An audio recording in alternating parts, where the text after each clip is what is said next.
Tusimzungumzie vibaya sana ndugu yetu, sawa? Maanake kuna watu wengi sana wanamzungumzia vibaya Chief Godlove kwa sababu jinsi alivyopambana mtoto wa kiume, na tuangalie na umri wake, ni kijana mdogo sana, hajatimiza hata miaka 40 pale alipo. Kwa hiyo tumpe hongera kwa utajiri aliokuwa nao, kumiliki magari ya kifahari, kila gari moja limeandikwa jina lake, na kila gari moja ndani ya mwisho wa mwezi analipa zaidi ya milioni 10, afu jumlisha magari hapo 18 ndani ya mwaka analipa shingapi?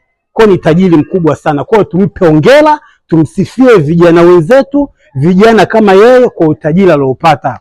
Lakini sasa tunachokiangalia ni fighter yake, upambanaji wake hadi kasimama pale sehemu alipo. Kwa hiyo mimi nashauri vijana wenzangu, tumsifie, tumkubali, tusimponde. Na kama ukimponda, angalia wewe umemeki nini?